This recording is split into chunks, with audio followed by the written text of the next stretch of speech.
दिवसांच्या विश्रांतीनंतर मी परत आपल्यासाठी घेऊन आलोय समर्थ रामदास आक्षेपणी वाचतो भाग 6।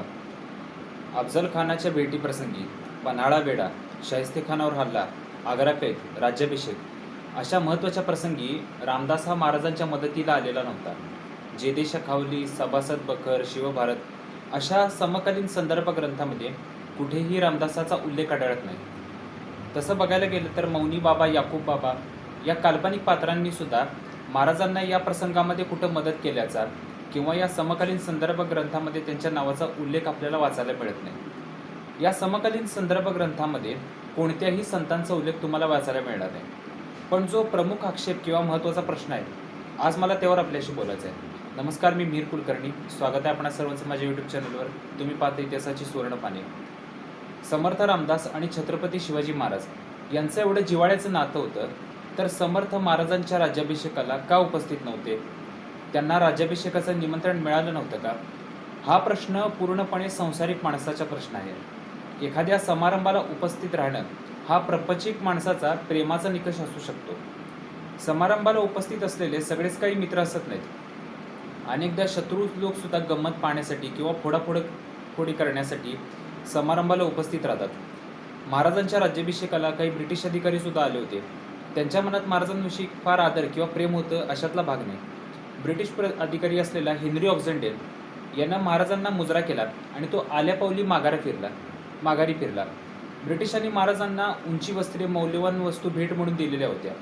आता या सगळ्यावरून जर कोकाटेंना वाटत असेल की ब्रिटिशांना महाराजांबद्दल खूप आदर किंवा प्रेम आहे, तर त्यांच्यासारखे विद्वान तेच म्हणायला पाहिजेत। आदिलशहा, मुघल बादशाह यांनी सुद्धा आपले गुप्तहेर या राज्याभिषेक सोहळ्याला पाठवले असतील। हा सगळा राजनीतीचा भाग असतोय। जर समर्थ तिथं उपस्थित राहिले असते तर कदाचित त्यांना विशेष पद्धतीची वागणूक, VIP ट्रीटमेंट मिळाली असती, तर अनेक विरोधकांच्या मनामध्ये हा माणूस कोण आहे असा प्रश्न निर्माण झाला असता। तसं जर झालं असतं तर शिवसमर्थ संबंधावर चर्चा सुरू होऊन समर्थांच्या मठांना आदिलशहा, मुघल बादशाह यांच्याकडून निश्चितच धोका निर्माण झाला असता। शिवरायांच्या मृत्यूनंतर शिवसमर्थ संबंधावर बरीच चर्चा सुरू झाली। शिवरायांच्या राजकारणामध्ये समर्थांचा हात आहे असा संशय आल्यामुळे समर्थांचे अनेक मठ औरंगजेबानं जाळून टाकले होते। 1700 साली त्याने सज्जनगड किल्ल्यावर आक्रमण केलं आणि 14 जून 1700ला तो किल्ला जिंकून घेतला। 3 दिवस तो त्या किल्ल्यावर होता। जर शिवसमर्थ संबंधाची गुप्तता महाराजांच्या मृत्यूनंतर पाळली गेली असती तर कदाचित त्यांचे मठ सुरक्षित राहिले असते। अनेकदा असं होतं की जवळची माणसं काही कारणामुळे एखाद्या समारंभाला उपस्थित राहू शकत नाहीत। भारत जेव्हा स्वतंत्र झाला तेव्हा जवाहरलाल नेहरूंच्या पंतप्रधान पदाच्या शपथविधीला महात्मा गांधी सुद्धा उपस्थित नव्हते। आता यावरून गांधी ब्रिटिशांचे हेर होते किंवा त्यांची आणि नेहरूंची कधी भेटच झाली नाही असा निष्कर्ष काढणार का? महाराजांच्या लग्नाला सुद्धा शहाजीराजे उपस्थित नव्हते। ते कर्नाटकच्या एका मोहिमेवर गेले होते। यातून काय ब्रिगेडी काय निष्कर्ष काढतील?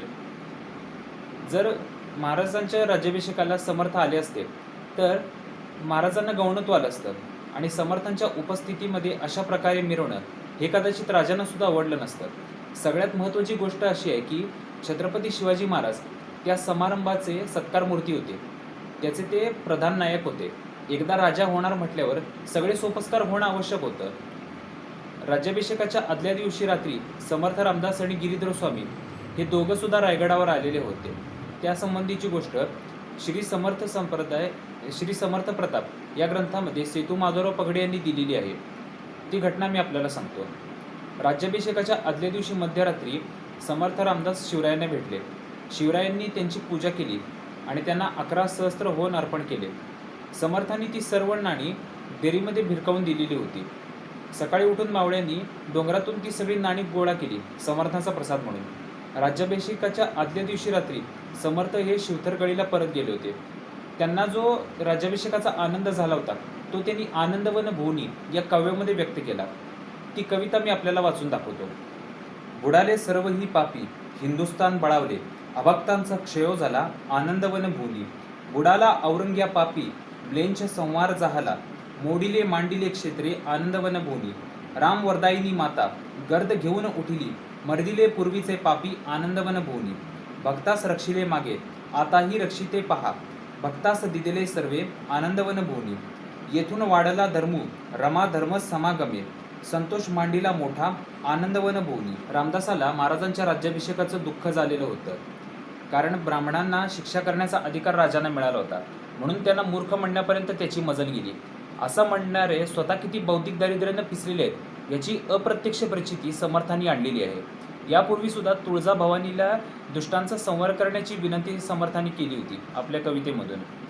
राज्याभिषेकाच्या समयी रामवरदायिनी माता हिनं दुष्टांचा संहार केला असा उल्लेख या काव्यामध्ये आपल्याला वाचायला मिळतो. असं असताना समर्थांनी राज्याभिषेकाला उपस्थित राहायला पाहिजे होतं असा आग्रह धरणं हे बावळटपणाचं लक्षण तर आहेच, त्याचबरोबर ते उपस्थित नव्हते म्हणून नाना तऱ्हेचे तर्क कुतर्क करत बसणे हे वैचारिक अपरिपक्वतेचं लक्षण आहे.